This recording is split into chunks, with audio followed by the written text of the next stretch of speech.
So we're going to start our next round of panelists. So we're going to start with Dominique, Hétu, and then we're going to move on to Daryl Martin, and we'll conclude with Carrie, Friese. Good morning or good afternoon. So I just want to start by acknowledging that the land from which I'm joining you today is Treaty 2 territory, and the traditional territory of the Anishinaabe, Cree, Oji-Cree, Assiniboine, Dakota, and Dene peoples, and the homeland of the Métis Nation.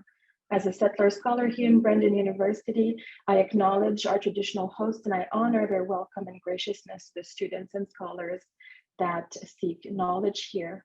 I would also like to warmly thank Dr. Hennemeyer and Dr. Milieu for organizing such a wonderful event.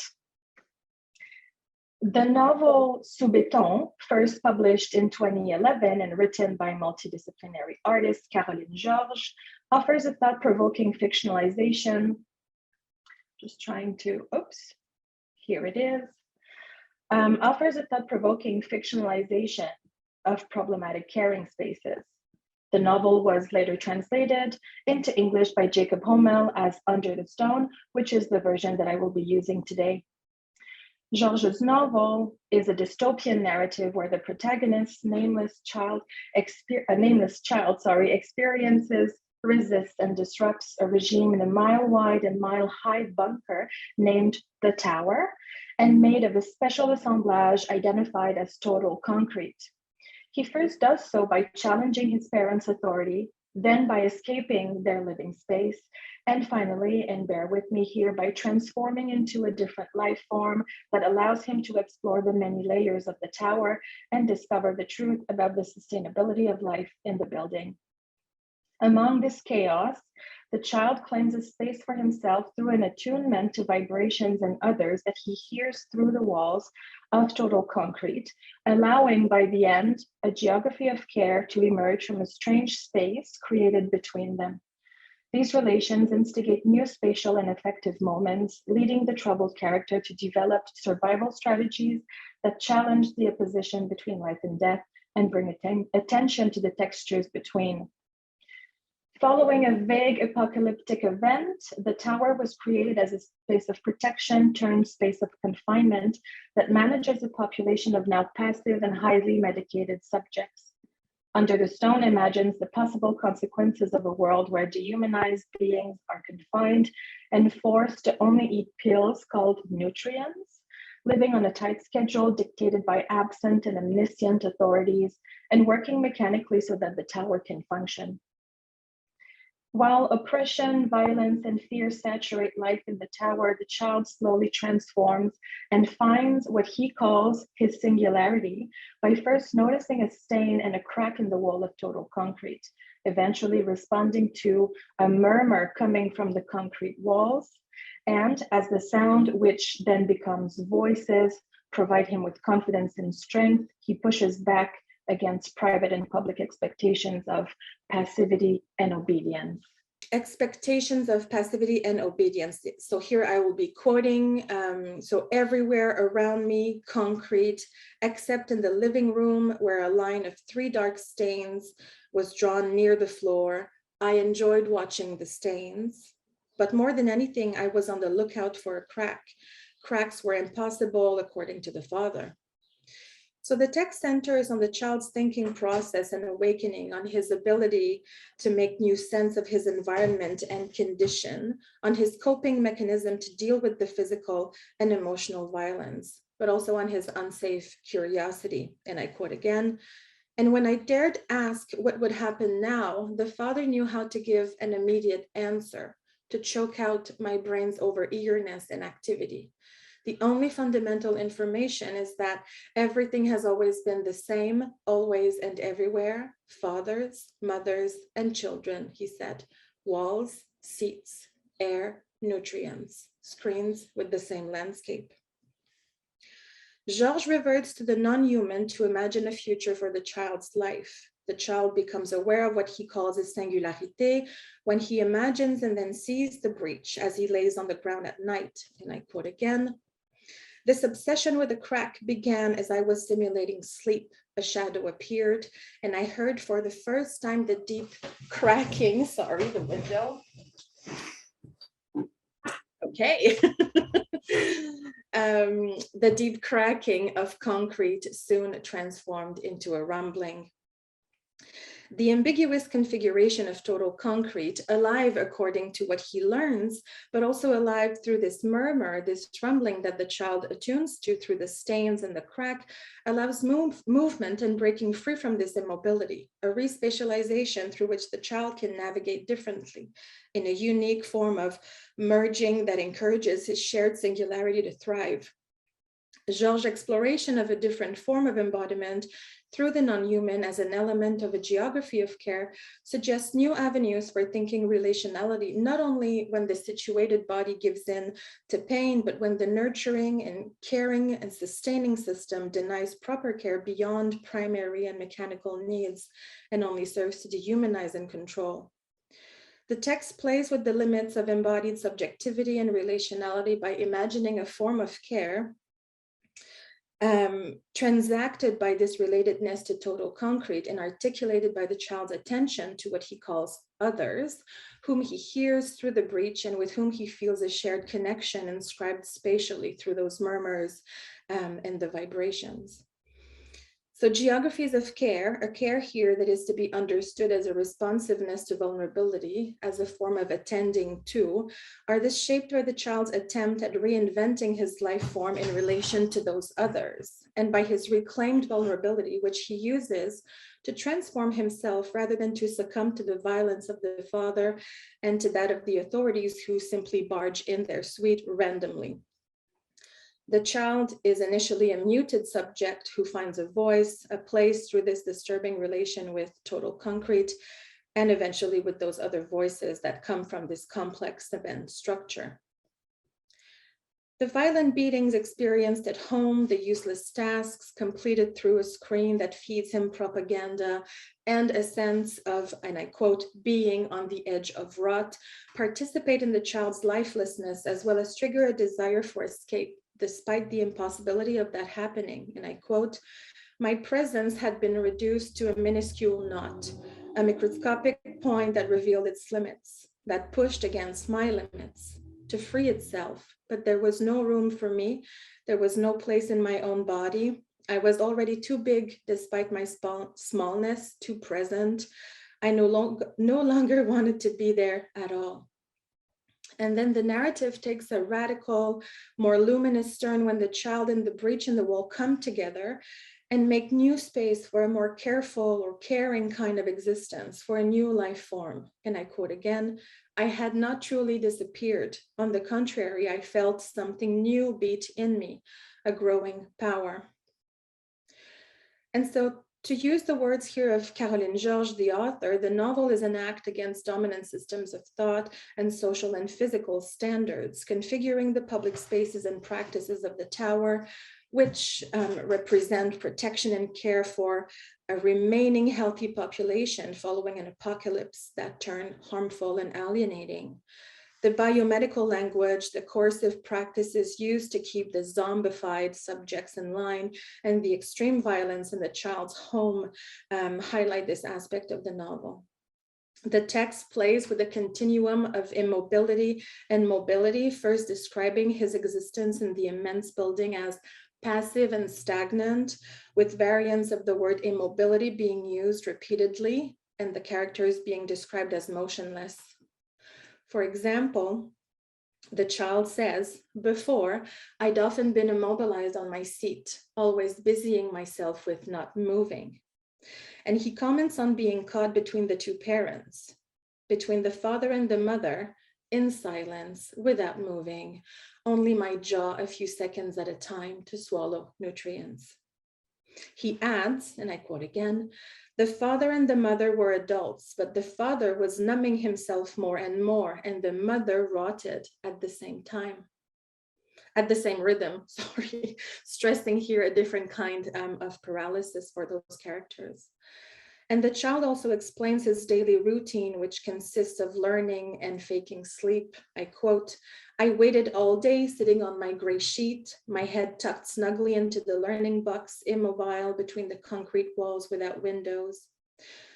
So he initially accepts the father's violence. I quote, "You had to passively accept the moods and silences. You could never show suffering with after punishment, no matter the depth of the wound.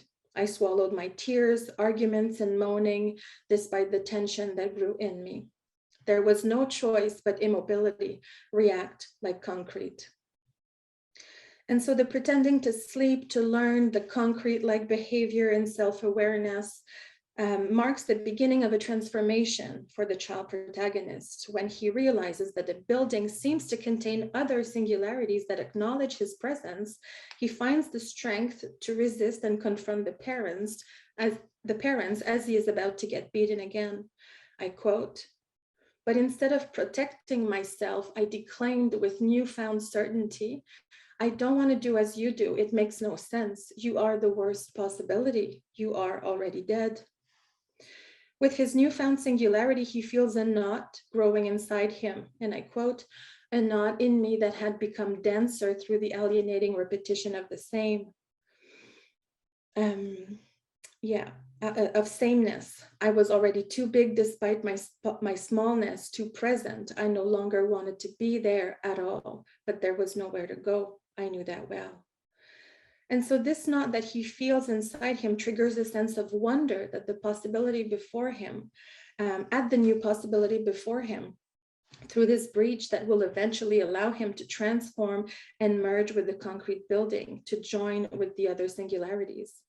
It is a form of wonder that echoes Vicky Kirby's use of the notion in Telling Flesh the Substance of a Corporeal as, and I quote, "a relentless process of identity formation that interrogates the very notion of circumscription, difference, the limit, the line of what secures the identity of one thing or oneself to the other."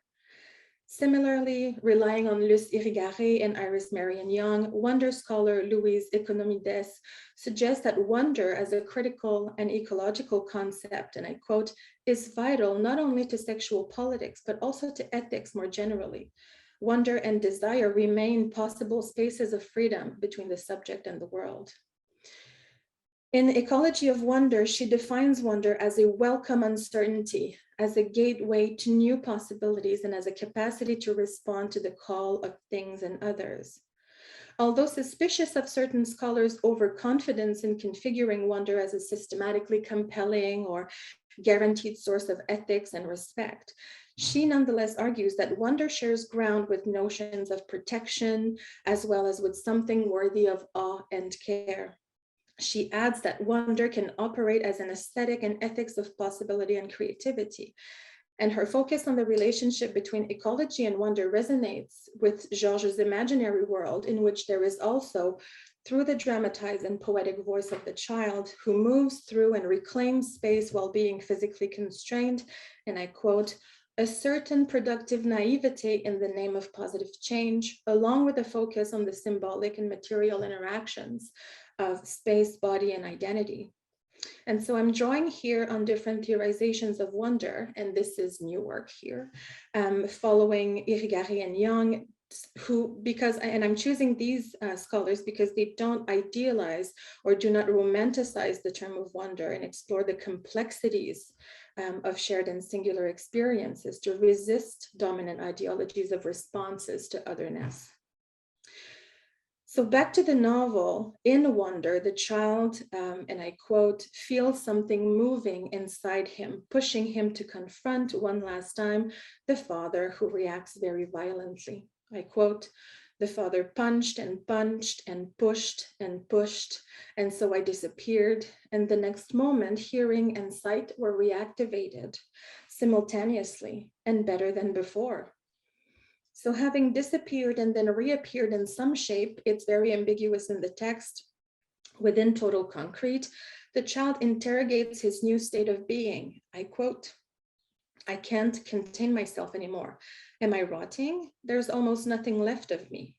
And then a voice responds, as shown by the italics in the text, "Don't fear. Everything that you were arises now.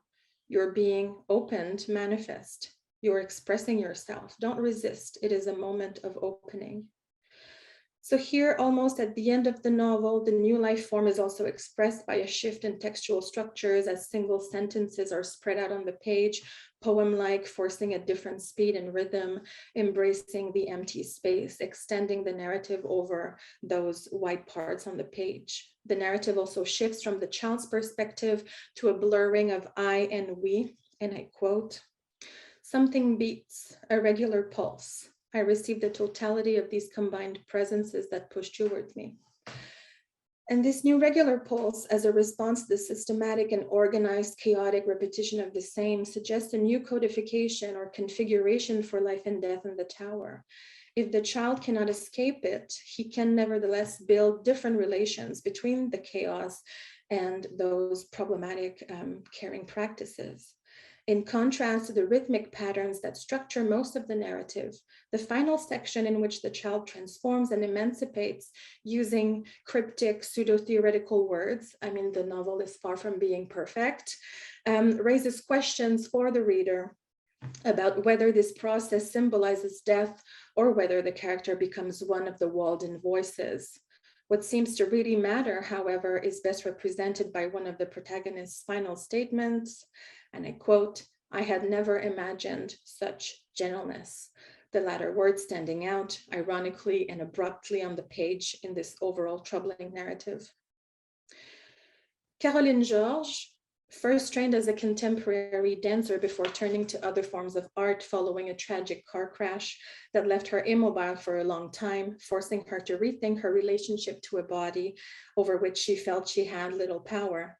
In an interview, she connects this experience to her protagonist's re-embodying process and forced passivity, adding that one of her constant points of entry for art is searching for a delicate, subtle body among a rough one, which is also manifest in her minimalistic and very clean writing style. Georges adds that the protagonist's transmutation, which is the word that she uses, was imagined to better examine another obsession of hers, how in nature, any obstacle leads to adaptation, which further explains the complete impossibility for escaping the tower. She says, and I quote, "It is because there is no possible getaway that the narrator's conscious and singular experience can happen and provide material for this anticipation towards a new sense of embodiment. As such, the narrator contends with the dominant system to better subvert and disrupt it, using its porous walls to escape the production chain. And the use of the first-person narrative voice suggests, through its messiness and its intersubjective transformation, not just a physical shift, but also a symbolic one for the narrator's perspective, symbolic of a desire to emancipate through invisibility and mobility. Now a part of total concrete, the child is no longer subjected to it. And so in Subiton, chaos, death, life, and a sense of wonder for a different form of embodiment interweave with caring and careless subjects and spaces to produce a complicated and troubling reinvention of the self in crisis. Georges' use of dystopia is thus not just about imagining the disappearance of the body, but maybe rather for the emergence of a new experience of embodiment through a sense of wonder and care that, as potential inductors of openness, awareness, and possibility, confront and problematize the hostility of the world. Thank you. Thank you very much, Dominique. That was amazing. I'd like to invite them to the stage now. And we just pull up the program. And Daryl will be presenting Between Bodies and Buildings, the place of comfort in therapeutic spaces. Well, for the next 20 minutes, I want to explore a very familiar word, comfort, which is often taken for granted, and I think really deserves greater analysis. In this presentation, I'm going to be focusing on some of the ways in which comfort was discussed in my research with visitors and staff members of Humanities, which is an organization providing practical, emotional, and social support to people with cancer, their families, and their friends. So my research took place across 7 different centres over the course of 4 years, and this presentation gives just a very small selection of data from staff interviews and focus groups with visitors. Now, as you'll see from this slide, Maggie centres are iconic buildings. They're designed by some of the most celebrated architects of the day. However, the striking aesthetics of the building should not distract you from the other qualities of the building. And so in this presentation, using anonymized interview data, I will reflect on the experiences of those who use these extraordinary buildings in everyday ways. I will draw on ideas of comfort to understand the building's emotional lives and therapeutic affects. So comfort is an important heuristic, I think, when thinking about the experience of care. So conceptually, I draw on David Bissell's understanding of comfort as a highly complex sensibility, which is enacted through the relations between individual bodies, objects, and physical environments. In Maggie's centres, comfort is an achievement of professional practice and spatial design. Comfort is an accomplishment arising from the co-production of these places by their visitors, their volunteers, and staff, and the experiences and skills they bring to their buildings. So let's offer a little bit of background information about Maggie's centres first. So Maggie's offers a programme of non-clinical care, welfare advice, and psychological support to anyone affected by cancer. They do this in a series of buildings adjacent to large hospitals within regional and oncology centres. Their centres are staffed by cancer nurses, by clinical psychologists, by welfare advisors, and by volunteers. The services are offered on a non-referral basis. That is, they're freely available to anyone who wishes to visit without appointment. To date, there are 26 established centres, mostly in the UK, but there are international centres such as those in Hong Kong and Turkey. The first centre, which you can see an image of here, is opened in Edinburgh and established by Maggie Keswick-Jenks, who was a Scottish writer, designer, and a garden historian, just before her own death. In a Maggie's centre, architecture is considered an active element of the care provided to visitors. Although it's situated next to regional oncology centres and hence located within hospital grounds, the buildings act as a point of visual differentiation to the hospital, distinguishing the type of support you can find within them. Again, against the kind of logics of the hospital, Maggie's dispense with visible signs of status, hierarchical status. So importantly, there are no staff badges, there's no office signage, and there are no formal reception rooms. So with their modest spatial scale and interior design, they evoke a homely rather than an institutional feel. So through this non-clinical aesthetics, Maggie's encourage practices of care in which the individual is understood in not in clinical ways. Indeed, centre visitors are definitively not referred to as patients. Rather, they are understood and addressed as people with a multiplicity of social identities. So, as a parent, as a child, or as a friend whose experience is connected to the lives of others. And this is all enabled through a spatial form in buildings that are in themselves multiple. As in Charles Jenks' characterization, which I've quoted here, of Maggie's centres as hybrid spaces, a kind of architectural non-type. So he wrote that a Maggie's centre should be like a house, which is not a home, a collective hospital, which is not an institution, a church, which is not religious, and an art gallery, which is not a museum. Maggie's centres are disarming buildings, and they all look different to each other, in spite of being derived from the same architectural group. They evoke different responses. So some centres are converted buildings, evoking domestic associations, whereas other centres are quite iconic buildings. And because of this, they can be both comforting and challenging spaces, often at the same time, as reported by centre staff and visitors alike. So before presenting my findings, I just want to offer a very brief reflection on the work of David Bissell, who will help us to open up ideas of comfort and use them to understand the therapeutic possibilities of space. So Bissell has characterized comfort as a highly complex sensibility, with the body at its nexus. Now, this sensibility involves the affective intertwining of material objects, physical environments, and a culturally derived semiotics comfort. Now, the deceptively simple colloquial connotation of comfort, its meaning in everyday use, actually carries within it a nested set of meanings. And Bissell identifies 3 levels from which our everyday understandings of comfort may be composed. So first, he argues comfort may be understood as an objective capacity, where the state of being comfortable is devolved onto material things. So he writes that comfort in this sense is objectified and made tangible and connoted with an object as a particular attribute of the object itself. So one example he uses himself is the chair. So how comfortable one feels in any particular chair is often taken to be an attribute of the chair itself. Second, comfort may be understood as an aesthetic sensibility. And by this, Bissell notes how an individual feeling of comfort results from the intentions of designers to engineer in comfort to a particular object or a specifically designed space. And third, comfort may be thought of as a specific affective resonance, a relational quality enacted through the interaction of bodies, artifacts, and environments. In this understanding, comfort is distributed through a variety of human and non-human agents.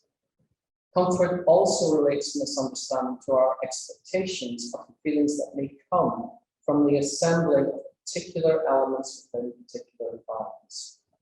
Now, these 3 understandings interweave within the same spaces, and as I hope will become apparent, help us to recognize the different registers in which comfort is anticipated and experienced in Maggie centers.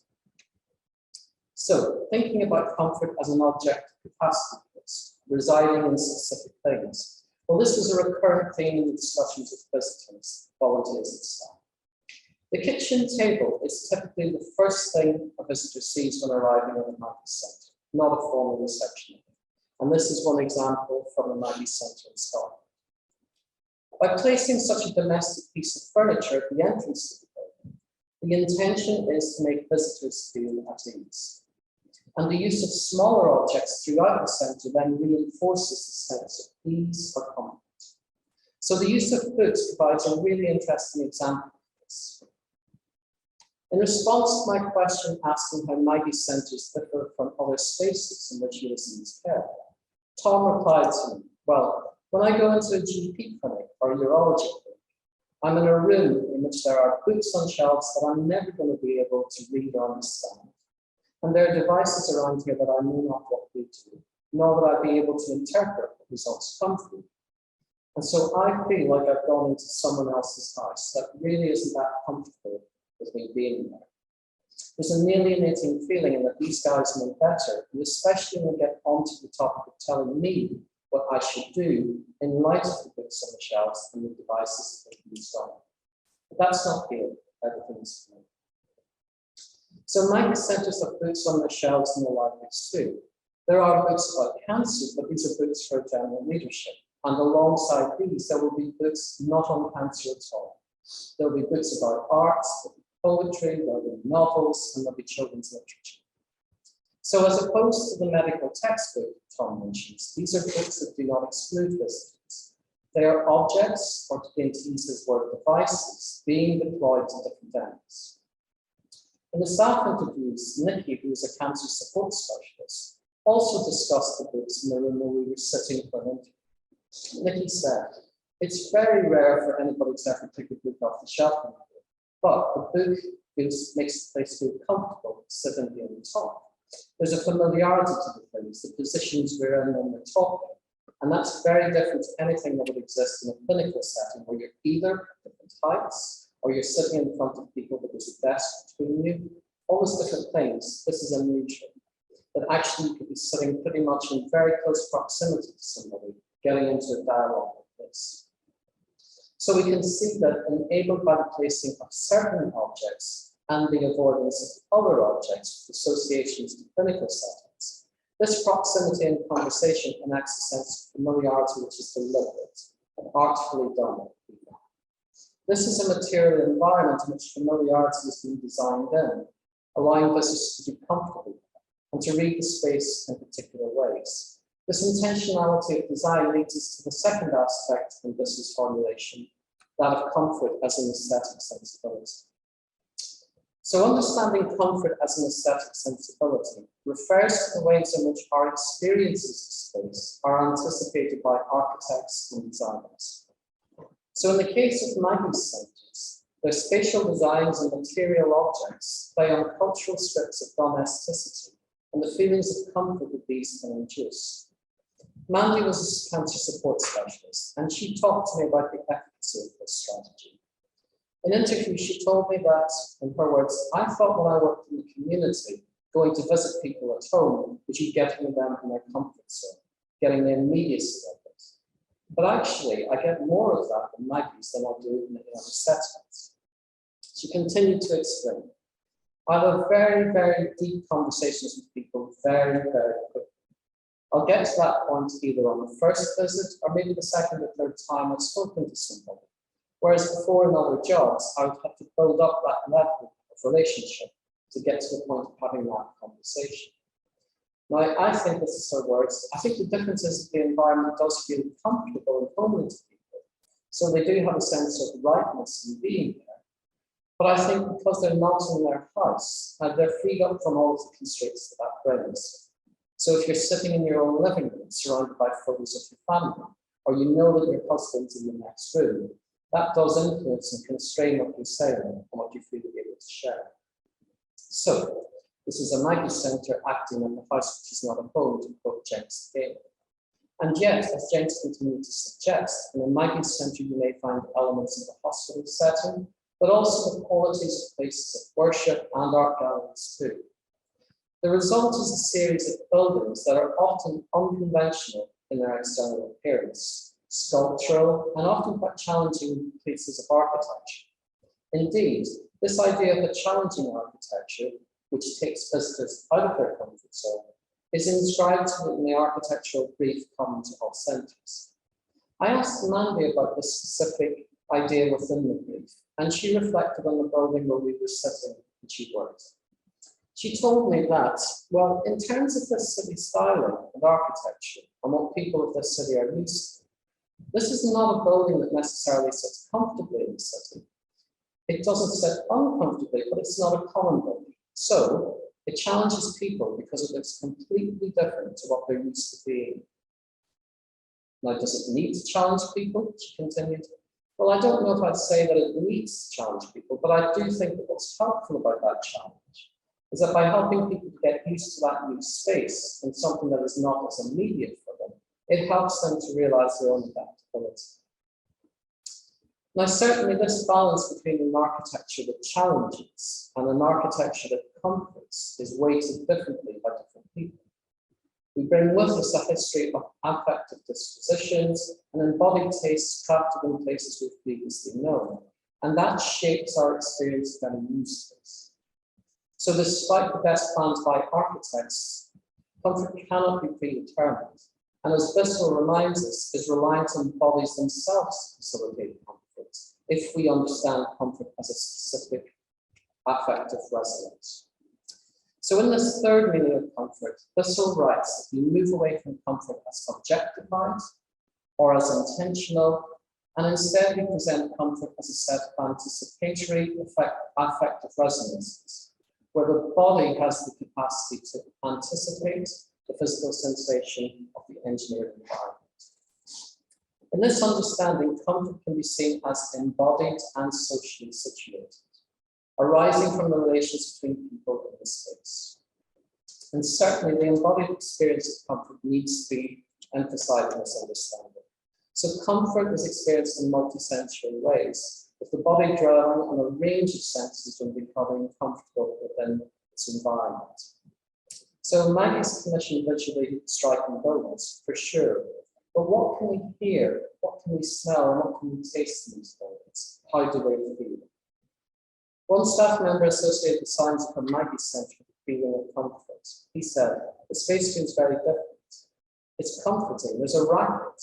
You hear kids, but there's something very nice about knowing that that noise out there is non-clinical. He continued to suggest that the non-clinical field was also kept by the fact that a Maggie center doesn't smell like hospitals, or the same smell of disinfectants from one site to another adds to the environmental triggers that can disempower patients. So Maggie centers are buildings that are affectively charged for center users, and yet it should not be forgotten that this emotional attachment is something that is collectively achieved.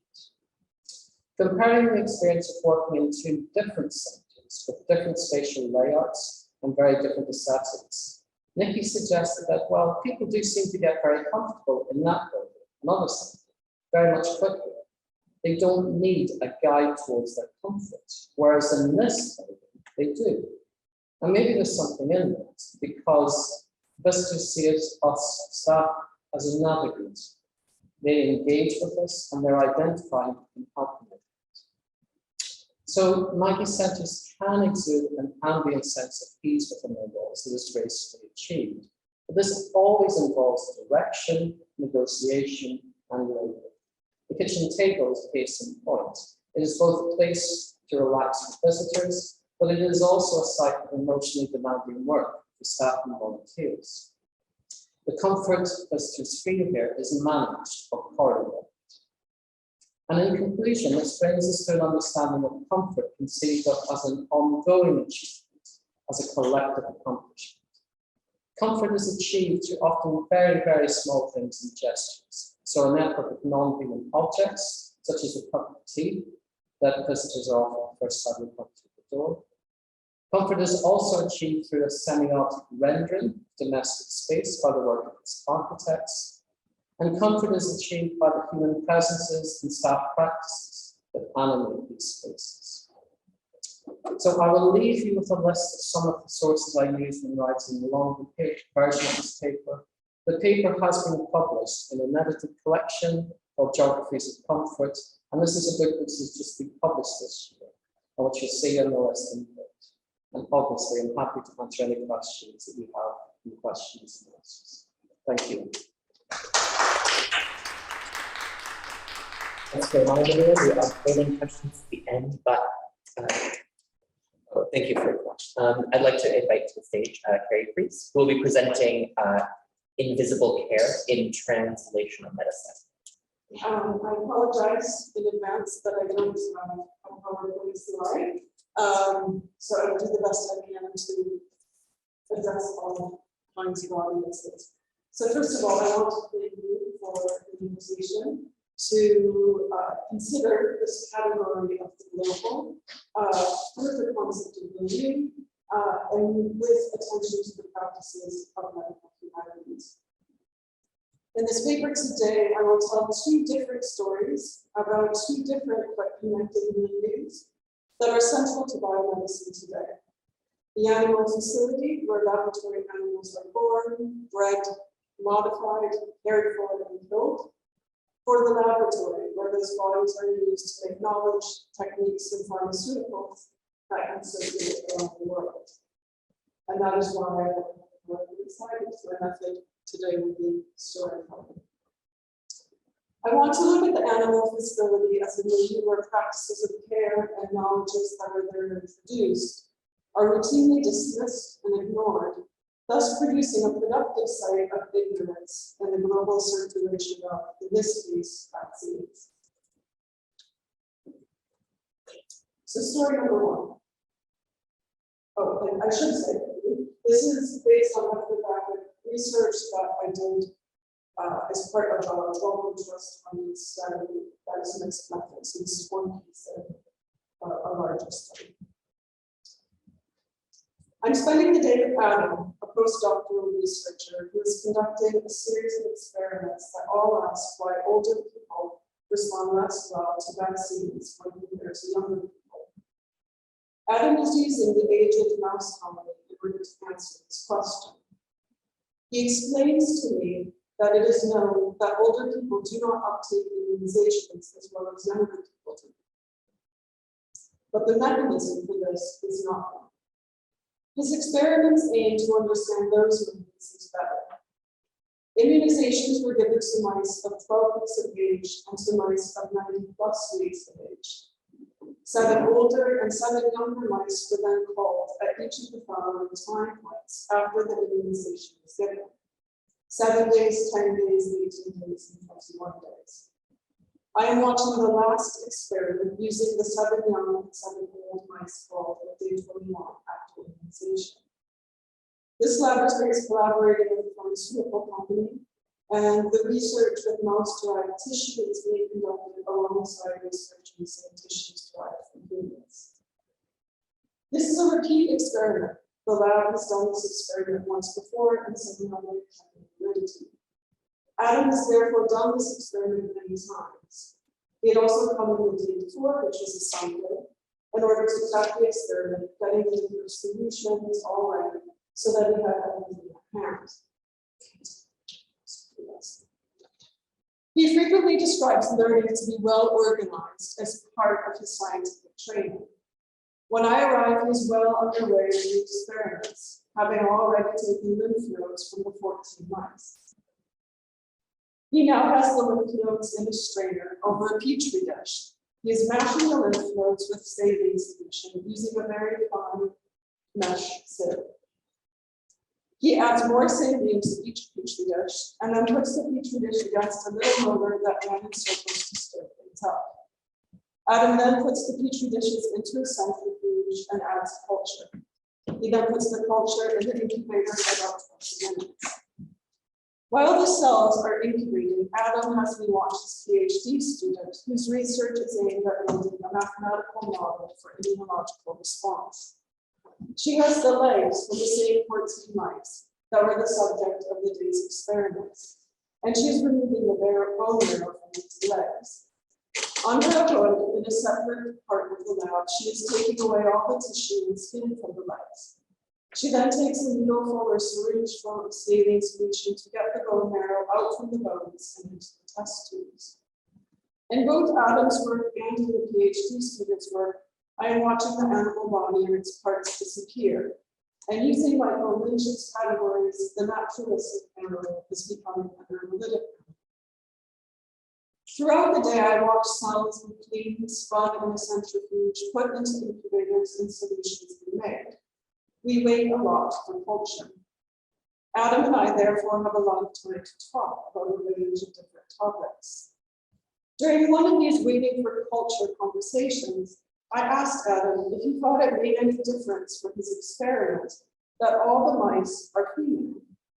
He responded that he didn't know why that was the case, that the mice are all female. Having spent time in the animal facility, I explained that males of this strain will fight, and so they cannot be housed together for 2 to 3 years.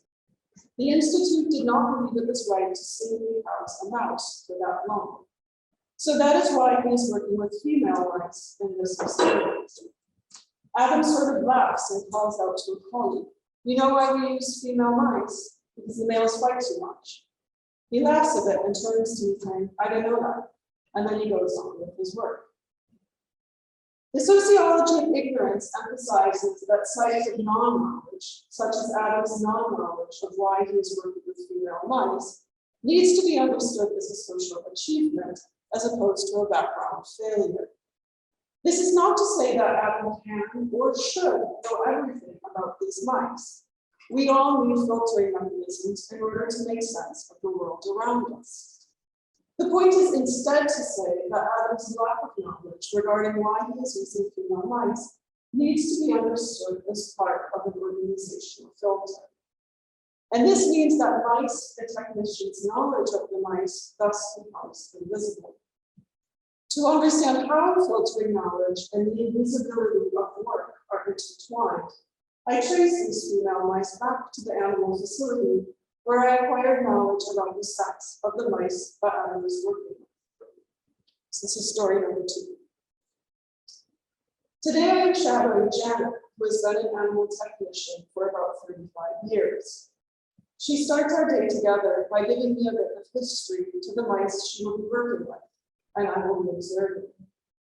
She explains that the mice she looks after are for a lab that is interested in questions of aging and immunity, the lab that Adam works in. The Bell's mouse is the primary strain used in immunological research. Janet explains that the problem with Bell's mice is that males of this strain cannot be aged because they fight too much, even with litters. So aged male Bell's mice would have to be housed alone. Housing mice for up to 3 years alone in a cage is not something that the Institute considered ethical, the implication being that mice need community. It needs to be added here, and this is not something Janet said, that it would also be prohibitively expensive to singly house mice for up to 3 years because the cost of mice, as these laboratory animals are being costed, is based not on the number of mice, but on the age. So economics certainly plays a role in this decision. So the lab, in conjunction with the animal house, decided to try to age female Bell's mice instead, who are considered quite docile and very unlikely to fight, and so can be kept as a community. This was the first time that females of this strain had been aged by this animal house. And Janet says that it has been a big learning curve for them. I am thus witnessing what Beth Greenhound and Emma Rowe have called multi-strain relations. Janet continues to explain that the animal facility has learned that the female Bell's mice develop cancer with age, particularly ovarian cancer, but also liver cancer. The technicians began finding bloody discharge in the cage bedding. The technicians became very concerned and called the vets in. They started looking at what was going on with some of the mice after they died. It was at this point that the veterinarians realized that it was cancer. However, they did not believe that the mice were experiencing any pain or suffering from the tumors, and so the research would continue. As such, the cancers were not deemed to affect the welfare of the mice or the experiments. And this is presumably why Adam and his colleagues working at the bench did not know why they were working with female mice or that the mice got cancer. The technicians, however, remained very concerned. They began to check the cages of the aged Bell's mice every day. This proved to be too excessive a form of care, according to Janet, as the Bell's mice are fragile, and this level of surveillance was too stressful for the animals. So now the techs check the cages very carefully 1 time per week, and that is what I am going to watch Janet do for the day. Janet starts by organizing the cages according to age, starting with the oldest ones first. All of the cages with older mice have a red tag stating aging illness, bloody discharge. As we are looking at the cages lined up, each in this age, Janet tells me that this is clearly an age-related disease. Look, she says to me, there's bloody discharge in every cage with mice over 1 year of age. She goes about checking the mice in much the same way as I have observed others cleaning the cages. Janet puts 8 cages on the trolley. She brings the trolley close to the hood that she is working on. She turns off the light on the hood. Because the Bell's mice are quite anxious, she does not want to have the light on. Janet follows up with further explanation. Well, because they're albinos, it just feels like you shouldn't have light directly on them. Janet puts a cage in the metal square used to open it and looks at the different mice, watching their gait and how they are moving. She picks up 1 mouse at a time. She scruffs the mouse to look at the underside, palpates the stomach, checks for any hardness, and then looks at her teeth. Janet watches the mouse move around the cage and holds the mouse in her hand to see how she comes off in order to assess her strength. If Janet notices anything wrong with the mouse, she takes notes. I asked Janet if the ESU, the animal facility, is recording their experiences with aged female Bell's mice. She says she thinks the veterinarians reported this back to the mouse supplier, Charles Whitford. She also thinks that the veterinarians are going to write up an article on this. When I follow this up with one of the 2 veterinarians, he seems rather unconcerned about the mice because they are not in pain and they are not suffering. He says that he thinks the other veterinarian might be writing something up on them. There's extensive research showing that animal technicians do invisible work and even dirty work. While animal work has been professionalized since the middle of the 20th century, it is practiced as a service to other sciences, and thus its knowledge is produced within a power-related hierarchy. Leslie Sharp locates this difference in the credentialized expertise of scientists versus the tacit knowledge of technicians gained through spending extensive time with animals. In other words, the invisible work of animal technicians is rooted in the hierarchization of universal versus local or intimate knowledge. Cancer in aged female mice is both produced and dismissed through the knowledge practices of animal welfare and ethics. The potentially uncomfortable knowledge of embodiment and locality is contained within the animal facility in order to serve as a science that seeks universality.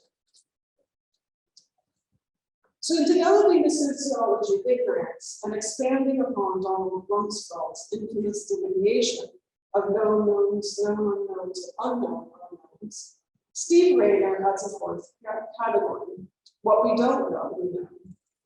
Rayner notes that tacit knowledge and experiential skill, which is a hallmark of animal technicians' work, often falls into this category. Rayner argues that this type of ignorance, what we don't know, we know, is often uncomfortable knowledge for an organization in its attempts to get on with its work.